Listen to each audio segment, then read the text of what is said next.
That was the best acting I've ever seen in my whole life. Like you.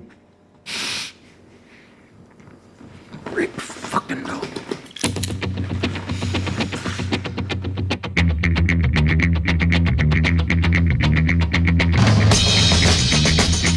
Quentin Tarantino returns with his ninth cinematic wonder that is immersive, entrancing, and spellbinding with Once Upon a Time in Hollywood. Diving into the landscape of 1969 Hollywood that is a love letter to a time that captured cinema and culture on the verge of complete transformation of the golden age of Hollywood. The film stars Leonardo DiCaprio, Brad Pitt, Margot Robbie, as well as an incredible ensemble of talent filtered throughout the entire 161-minute runtime. TV star Rick Dalton, played by DiCaprio, and his stuntman slash best friend Cliff Booth, portrayed by Pitt, try to hold on to any relevancy of their careers as the industry they once recognized is about to completely change. We see them endure friendships through the trials and struggles of this industry seem dead set against them. On the polar opposite of that, I always see the radiance and successful life and career of Sharon Tate, played majestically with admirable grace by Margot Robbie, who happens to be Rick's next door neighbor. Set on the backdrop of 1969 Hollywood, where the looming Manson cult casts a menacing shadow over the film that converges in an electrifying climax that is nothing short of awe-inspiring. This is pretty much at the top of my list of my most anticipated films of 2019. I love Tarantino's films. I wouldn't say I blindly praise every single thing he has written and directed, but there are definitely some films of his I love more than others,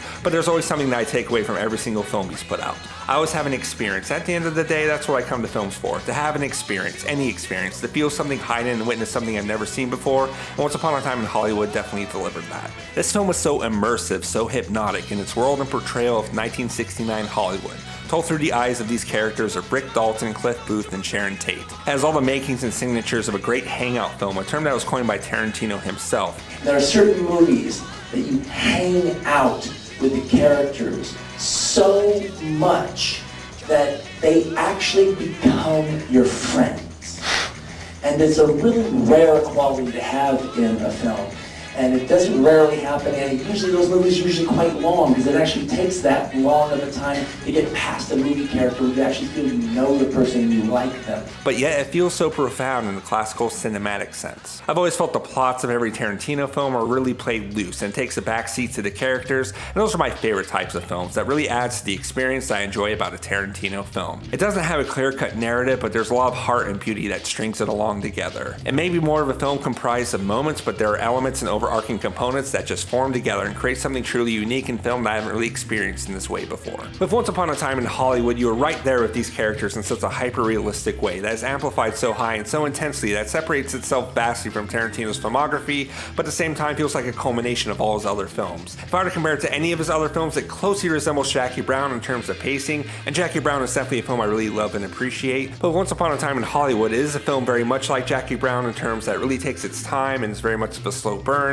but it was executed in a way that immersed me so much more. It makes every scene, every frame, every piece of dialogue monumentally euphoric that you can't help but bathe in the gas of the hypnotizing hold it puts on you visually and emotionally. It would be an understatement to say that this is masterfully crafted and directed by Tarantino. 9 films into his almost 30-year career, and he knows how to bring something so special and grandiose with this material. The performances by DiCaprio, Pitt, and Robbie spiral so wondrously together that really balance out the pacing in each of their screen time that bring their own uniqueness, but really holds the film together in a way I was not expecting. And I cannot omit the incredible supporting players of Al Pacino, Timothy Olyphant, Damian Lewis, Margaret Qualley, Kurt Russell, Luke Perry, and Mike Moe, amongst so many others. It was such a thrill seeing DiCaprio and Pitt on screen together with their impeccable chemistry with one another. Not just great character dynamics from Tarantino's exquisite dialogue, but by the contrast of how well they play off each other. DiCaprio gives Rick the spitball fire of insecurity and nervousness, while Pitt gives Cliff a very laid-back, cool, hilarious, deadpan confidence. I've always had immense respect for both these actors and their craft and the roles that they take on.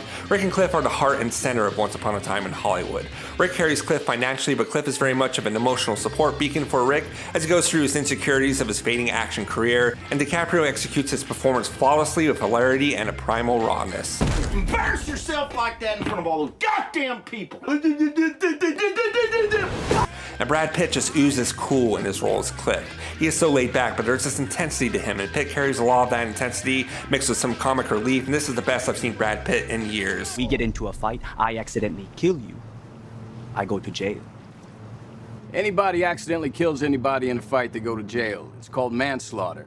There isn't really a standout between the two, as I enjoyed both their performances equally. It would be a travesty if neither one of them is recognized come award season. Then we have Margot Robbie as luminous Sharon Tate, who brings such a lustrous charm to the role. I'm well aware of the criticisms in terms of her screen time and dialogue or lack thereof, and I feel some critics and naysayers are missing the point. Robbie brings such a radiant glow around the film. There's a tender sweetness that warms your heart every time she radiates on the big screen. It's with this energy that brings an ecstasy and euphoria to the film, and Robbie does a lot with what she's given. We fall in love with Margot Robbie and Sharon Tate consecutively. It's not the amount of screen time or lines, it's the spirit that she brings to the entire film. The cinematography is once again mesmerizing, as you come to expect with any Tarantino film. It looks, sounds, and feels like classic Hollywood cinema with Tarantino's edge and intensity, with an experimentation, not necessarily in structure or in a stylized way, but the way the film presents its characters and situations. There's definitely been a shift in Tarantino's editing style since the passing of his longtime editor, Sally Menke. I found the editing in this to be a lot jumpier and has very intense cuts at certain points, and really felt that invoked another kind of intensity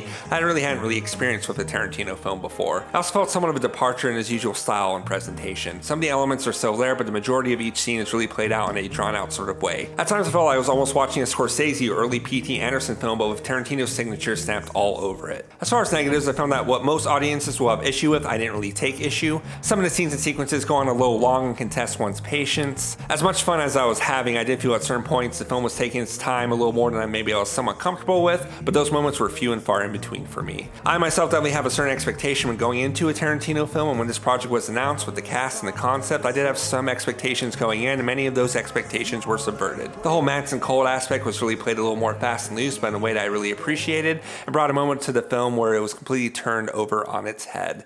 Even if the destination of some of the events of the film didn't land in the version I had in my head, I was so captivated at every moment. Even if a scene or sequence was on the verge of overstaying its welcome, I was always immersed and giddy and excited to see where it was going. Though I know some will find it taxing in its pacing and presentation, and those expecting something as ultra-violent as Pulp Fiction or Inglourious Basterds will probably feel severely underwhelmed. It's definitely not its most violent or most action-packed sequence-filled spectacle, but there are a lot of moments that do rise up. What I found in the central emotional core of the film was this feeling of obsoleteness and uselessness that we experience with both Rick and Cliff in the face of change that is both beautiful and bittersweet. Not just their fading careers in Hollywood, but the directions their lives are taking, drifting away from their former glories. This was signified in a beautiful sequence that featured the magnificent Rolling Stones track Out of Time. Not only bittersweet for the direction of Rick and Cliff, but the real-life senseless tragedy of Sharon Tate. As I left the theater after the credits, I wasn't sure how to fully process everything that I had witnessed. I won't spoil it, but it ends in a very creepy and ominous way, and with a lot of Tarantino's films, I felt chills and goosebumps all over. It's a film that leaves you with so much for not having much of a grounded narrative, but I digested it to the point where I wanted to buy another ticket and jump right back into seeing it. I've seen the film 3 times already, and I cannot wait to see it again. Now, is Once Upon a Time in Hollywood Tarantino's best film? I would say no, but definitely rises to the occasion and really stands up to some of his best works for me. And I'm going to rate Once Upon a Time in Hollywood 6 out of 7 stars. So that was my review for Once Upon a Time in Hollywood. And it's a film with a lot to talk and appreciate about, and probably the most fun I've had in the theater in quite a while. What did you think of Once Upon a Time in Hollywood? How would you rank in Tarantino's filmography? Let me know down there in the comments. This has been George Ray, and I'll see you on the next one.